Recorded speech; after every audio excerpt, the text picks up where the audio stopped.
जय हिंद दोस्तों, मैं नंद किशोर मेला आपका अपने YouTube चैनल जीके भाई एन की परिसर पर स्वागत करता हूं। और दोस्तों, आज हम जैन और बौद्ध धर्म के बारे में अध्ययन करेंगे। भगवान महावीर जो जैन धर्म के 24वें तीर्थंकर थे, उनके बारे में अध्ययन करेंगे हम, जिनका प्रतीक सिंह था। भगवान महावीर सिंह पर सवार होंगे आज, क्योंकि एग्जाम में क्वेश्चन आता है कि भगवान महावीर का प्रतीक क्या था।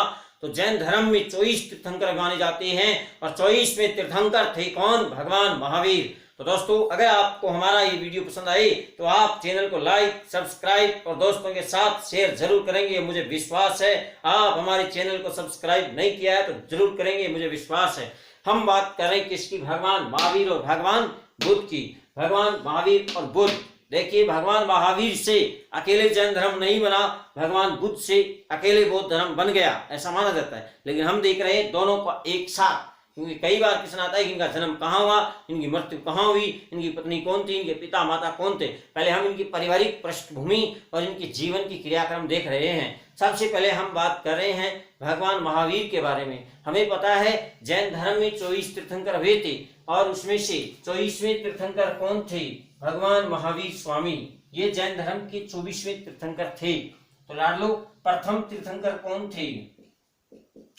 ऋषभ देव। ये क्वेश्चन कई बार आ जाता है, जिनको आदिनाथ भी कहते हैं। जैन धर्म के प्रथम तीर्थंकर कौन थे? ये प्रथम तीर्थंकर माने जाते हैं और प्रथम तीर्थंकर थे Rishabh Dev. Very important question है। मैं आपको सबका अलग अलग प्रतीक चिन्ह दिखाऊंगा। कुछ तीर्थंकरों के प्रतीक चिन्ह हैं, अभी हम इन दोनों की कंपैरिजन कर रहे हैं। सबसे पहले हम बात करें भगवान महावीर स्वामी के जन्म की। तो दोस्तों, भगवान महावीर स्वामी की अगर हम जन्म की बात करें तो इनका जन्म 540 ईसा पूर्व में कहां हुआ था? वैशाली के निकट कुंडग्राम में हुआ था।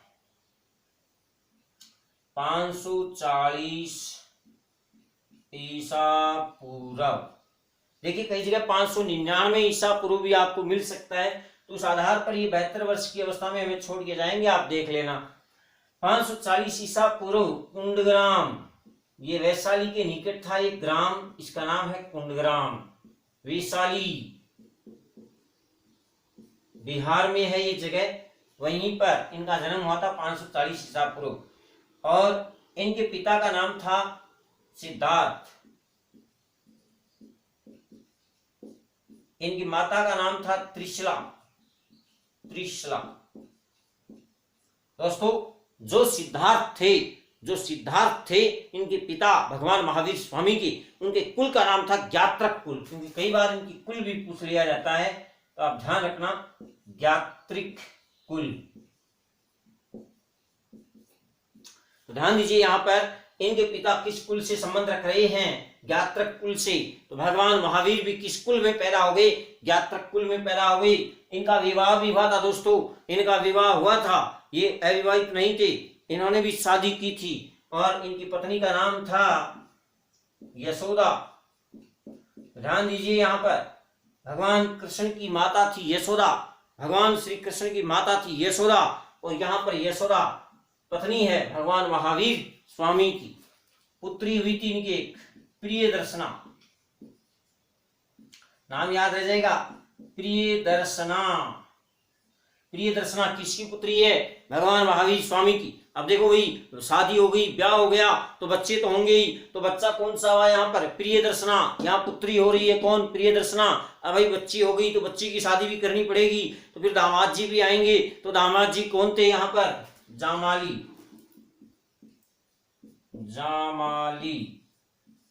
तो दोस्तों, यहाँ ध्यान दीजिएगा, ये पुत्री हैं, पुत्री का नाम है प्रियदर्शना और जामाली है, और यही भगवान महावीर स्वामी के प्रथम अनुयायी भी हैं। ये ध्यान दीजिएगा, भगवान महावीर स्वामी के प्रथम अनुयायी कौन थे? तो उन्हीं के दामाद थे, उन्हीं की पुत्री के पति थे कौन? जामाली। ये इसके प्रथम अनुयायी माने जाते हैं भगवान महावीर के। प्रथम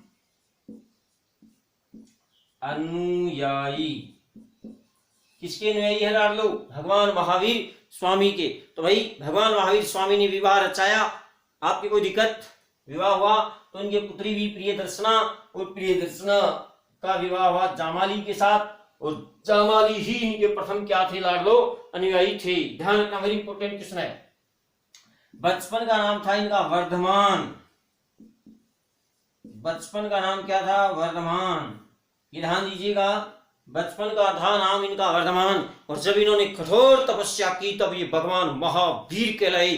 तपस्या में इन्होंने अतुल पराक्रम दिखाया, इसलिए बालक वर्धमान ही क्या कहलाया, महावीर कहलाया। अभी आपको दिखाते हैं। ग्रह त्याग किया था दोस्तों इन्होंने 30 वर्ष की अवस्था में। कितने वर्ष की अवस्था में? 30 वर्ष की अवस्था में। और दोस्तों इन्होंने 12 वर्ष कठोर तपस्या की, 12 वर्ष कठोर तपस्या की, और कठोर तपस्या की बाद इनको जो ज्ञान की प्राप्ति हुई वो केवल्य ज्ञान की प्राप्ति हुई।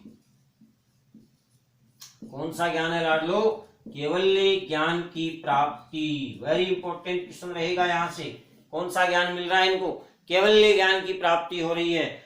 और माय डियर, केवल्य ज्ञान की प्राप्ति से ये केवलीन होंगे और कठोर तपस्या के कारण ये महावीर बन गए। ये वेरी इंपॉर्टेंट क्वेश्चन है। और इनको जो ज्ञान की प्राप्ति हुई थी, जो 12 वर्ष कठोर तपस्या की, इसका मतलब 42वें वर्ष इनको ज्ञान की प्राप्ति हुई। ये ध्यान रखना भाई इन्होंने 30 वर्ष की अवस्था में गृह त्याग किया और 12 वर्ष कठोर तपस्या की, तो ये 42वें वर्ष इनको ज्ञान की प्राप्ति हो रही है, केवल्य ज्ञान की प्राप्ति हो रही है। इसलिए भगवान महावीर केवलीन कहलाए और तपस्या में अतुल पराक्रम दिखाने के कारण इनको महावीर कहा गया, वर्धमान को। ये ध्यान रखना, वेरी इंपॉर्टेंट क्वेश्चन है। और यहाँ नदी कौन सी है, किस नदी के किनारे इनको ज्ञान की प्राप्ति हो रही है? वो है रिजुपालिका नदी। दोस्तों कई बार क्वेश्चन आ जाता है किस नदी के किनारे इनको ज्ञान की प्राप्ति हुई थी, तो रिजुपालिका नदी। कौन सी नदी है मेरे लाडलो? रिजुपालिका नदी। याद रखना भाई, कौन सी नदी आ गई? रिजुपालिका नदी के किनारे भगवान महावीर को ज्ञान की प्राप्ति हुई थी। वेरी इंपॉर्टेंट क्वेश्चन यहीं से रहेगा कि कौन सी नदी के किनारे भगवान महावीर को ज्ञान की प्राप्ति हो रही है? रिजुपालिका नदी के किनारे कठिन तपस्या 12 साल तक करने के बाद इनको केवलीन कहलाई और इन्होंने अपनी इंद्रियों को जीत लिया, इसलिए जिनेंद्रिय भी कहलाए। अब हम बात करें कि भगवान महावीर की मृत्यु कब हुई थी। 12 वर्ष कठोर तपस्या की और 12 वर्ष की कठोर तपस्या के बाद 42वें वर्ष इनको केवल्य ज्ञान की प्राप्ति हुई। ध्यान रखना, भगवान महावीर स्वामी ने अपनी इंद्रियों को जीत लिया, इसलिए वो जिनेंद्रिय हो गए, ठीक है, लेकिन उनको ज्ञान की प्राप्ति हुई थी। वो ज्ञान कौन सा था? वो ज्ञान लाडलो केवल्य ज्ञान था। और आज आपको भी ज्ञान की प्राप्ति होगी कि भगवान महावीर स्वामी जो 24वें तीर्थंकर माने जाते हैं, उन्होंने जो 30 वर्ष की अवस्था में गृह त्याग किया था और 12 वर्ष की कठोर तपस्या के बाद इनको 42वें वर्ष ज्ञान की प्राप्ति हुई थी। अब हम बात कर रहे हैं इनकी मृत्यु कब और कहां हुई। तो दोस्तों ये मात्र 72 साल की अवस्था में राजगृह के पास में ही पावापुरी में पावा पी गए। तो अब यहां पर हम देख रहे हैं भगवान महावीर की मृत्यु में आपको दिखा रहा हूं। मृत्यु देखिए, 72 वर्ष की अवस्था में ये हमें छोड़ के गए थे, तो 540 ये लाडलो ईसा पूर्व हैं, तो हमें वापस आना पड़ेगा। तो मृत्यु इनकी 468 ईसा पूर्व हुई थी। ये ध्यान रखना, 468 ईसा पूर्व पावापुरी में इनकी मृत्यु हो गई। पावापुरी ये राजगृह के पास में एक जगह है लाडलो। तो अब हमें एग्जाम में जो क्वेश्चन पूछा जाएगा वो भगवान महावीर का जन्म कहाँ हुआ था, कौन से ग्राम में हुआ, तो कुंड ग्राम में हुआ। मृत्यु कहाँ हुई? पावापुरी में। इसलिए मैंने इन दोनों को एक साथ लिख दिया आपके लिए, एक जगह लिख दिया है आपके लिए। ध्यान रखें, भगवान महावीर का जन्म कहाँ हुआ और मृत्यु कहाँ हुई, आप जिंदगी में नहीं भूलेंगे, कोई और नहीं बताएगा, मैं बता रहा हूं। आप जिंदगी में 3 पीढ़ियों तक नहीं भूलेंगे कि भगवान महावीर का जन्म कहाँ हुआ और उनकी मृत्यु कहाँ हुई। ध्यान से सुनिएगा लाडलो। दोस्तों भगवान महावीर कुंडग्राम में पावा पी गए, बस याद रख लेना, ये ट्रिक है। भगवान महावीर कुंडग्राम में, ठीक है, पावापुरी में पावा हो गए। तो इस तरह से भगवान महावीर हमें छोड़ के चले गए। ये मैं सिर्फ आपको ट्रिक बता रहा हूं, बाकी भगवान महावीर भगवान थे और इन्होंने लोगों को सही राह दिखाई और लोग उनकी राह पर चलते हैं, वो उनके अनुयायी हुए। इस तरह से जैन धर्म के बाद हम बात करें किस धर्म की? बौद्ध धर्म की। भगवान बुद्ध की अगर हम बात करें, भगवान महावीर के बाद हम किसकी बात कर रहे हैं? भगवान बुद्ध की बात कर रहे हैं। सबसे पहले क्या आएगा? जन्म। तो जन्म कब हुआ था दोस्तों बताइए फटाफट। इनका 540 हो रहा है, इनका 563 ईसा पूर्व। भगवान बुद्ध का जन्म कहाँ हुआ था? लुम्बिनी कपिलवस्तु में हुआ था। लाडलो ध्यान रखना, कहाँ हुआ था? लुम्बिनी कपिलवस्तु में। लुम्बिनी कपिलवस्तु, ये स्थान कहां पर है लाडलो? ये लुम्बिनी नेपाल में है। ध्यान रखना मेरे लाडलो, ये लुम्बिनी कहां पर है? नेपाल में है ये लुम्बिनी। आज के नेपाल में लुम्बिनी में 563 ईसा पूर्व भगवान बुद्ध का जन्म हुआ था। और प्रोडक्ट तैयार करने वाली कंपनी कौन सी थी वो तो ध्यान दीजिए। यहाँ पर पिता कौन थे?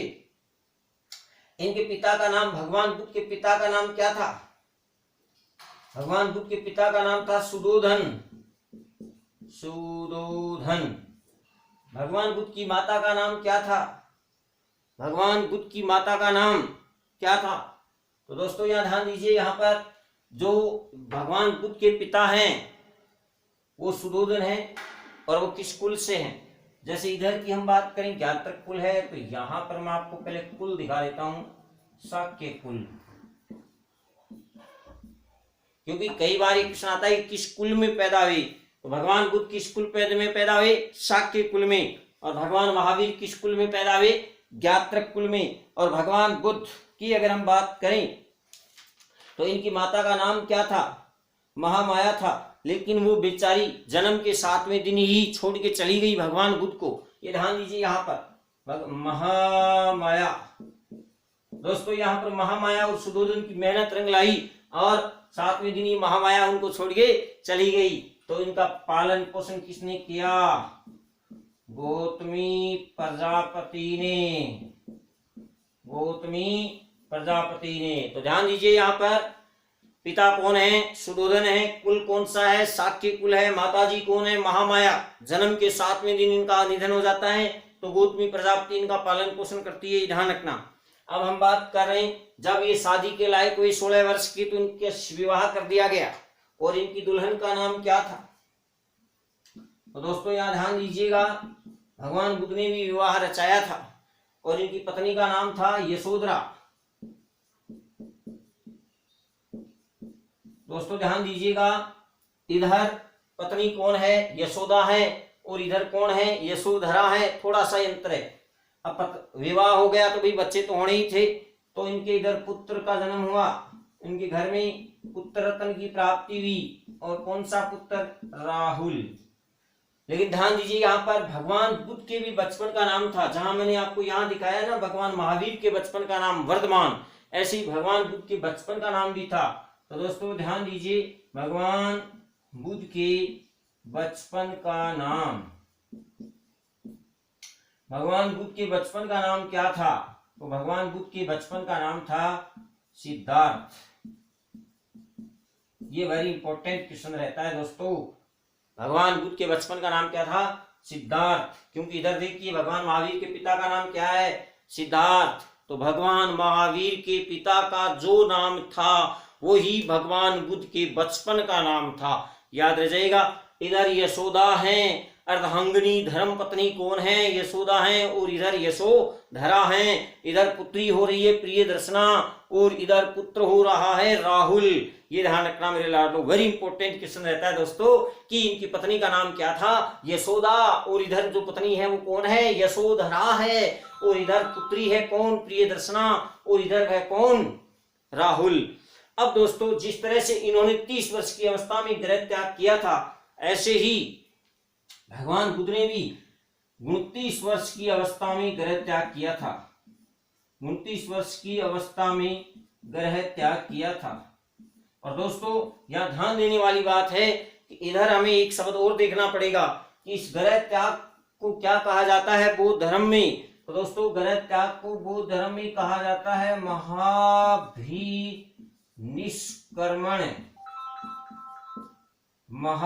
महाभिनिष्क्रमण।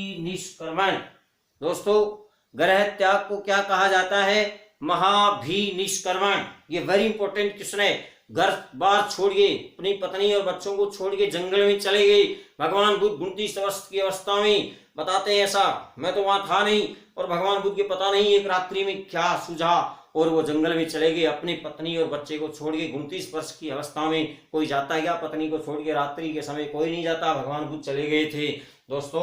और इसी को हम कहते हैं महावीर निष्क्रमण। और ये हमारी एग्जाम का रसगुल्ले से मीठा क्वेश्चन है मेरे लाडलो। सीधा क्वेश्चन आएगा कि बौद्ध धर्म में गृह त्याग को क्या कहते हैं, तो आप बता देंगे क्या कहते हैं? महावीर निष्क्रमण कहते हैं। Very important question.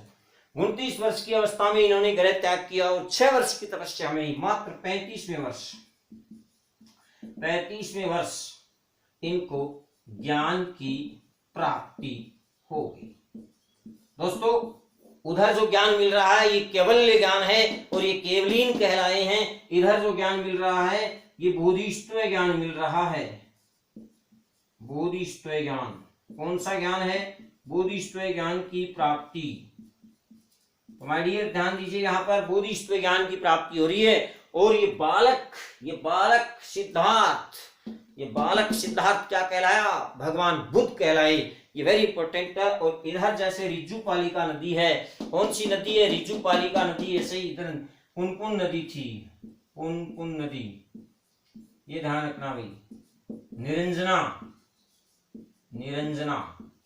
ये नदियों के नाम है। इन्हीं नदी के किनारे एक बोधि वृक्ष के नीचे भगवान बुद्ध को वैशाख पूर्णिमा के दिन ज्ञान की प्राप्ति हुई थी। और इसीलिए वैशाख पूर्णिमा के दिन ही भगवान बुद्ध का जन्म हुआ।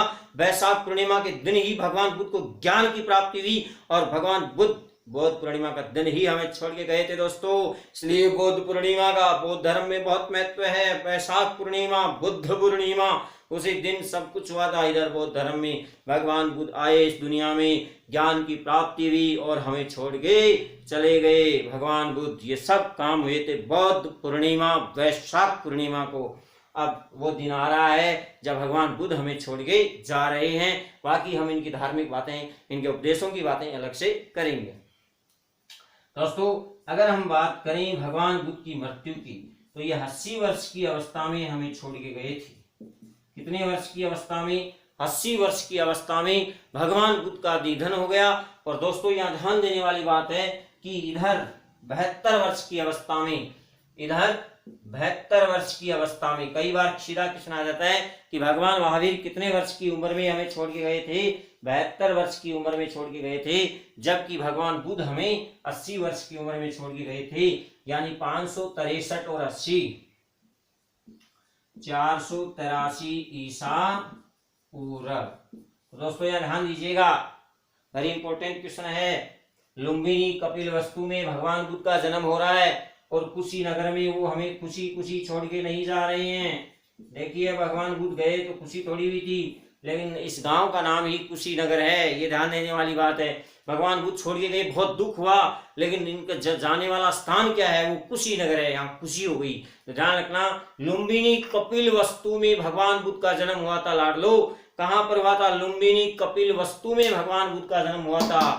लुम्बिनी कपिल वस्तु में भगवान बुद्ध का जन्म हुआ था, जो कुशीनगर में हमें छोड़ के चले गए। याद रह जाएगा, जन्म कहाँ हो रहा है? लुम्बिनी कपिल वस्तु नेपाल में हो रहा है। जबकि उनकी निधन, उनकी मृत्यु, उनका महापरिनिर्वाण कहाँ हो रहा है? वो कुशीनगर में हो रहा है। तो जब भगवान बुद्ध का महापरिनिर्वाण हुआ, मृत्यु मोक्ष को क्या कहते हैं? बौद्ध धर्म में महापरिनिर्वाण कहते हैं। और वो कहाँ हुआ था? कुशीनगर में हुआ था। तो दोस्तों 80 वर्ष की अवस्था में हुआ था। Very important. अब हम देख रहे हैं कि भगवान महावीर 72 वर्ष की अवस्था में हमें छोड़ के गए थे और भगवान बुद्ध 80 वर्ष की अवस्था में हमें छोड़ के गए थे। और 483 ईसा पूर्व में ही हम आगे अगले वीडियो में प्रथम बौद्ध संगीति का आयोजन करेंगे। पहले हम बौद्ध धर्म के बारे में नहीं, बल्कि जैन धर्म के जो जैन धर्म ग्रंथ हैं उनके बारे में, उनको आगम कहा जाता है। और ऋषभ देव किसके प्रतीक हैं? सांड। ऋषभ देव का प्रतीक क्या है? सांड। महावीर का प्रतीक क्या है? सिंह। ऐसी कुछ बातें करेंगे। उसके बाद हम बौद्ध धर्म से संबंधित 4 आर्य सत्य आपको दिखाएंगे और विशेष बात अगले एपिसोड में होगी। तब तक के लिए अगर आपको हमारा वीडियो पसंद आया तो आप लाइक शेयर जरूर करेंगे। धन्यवाद।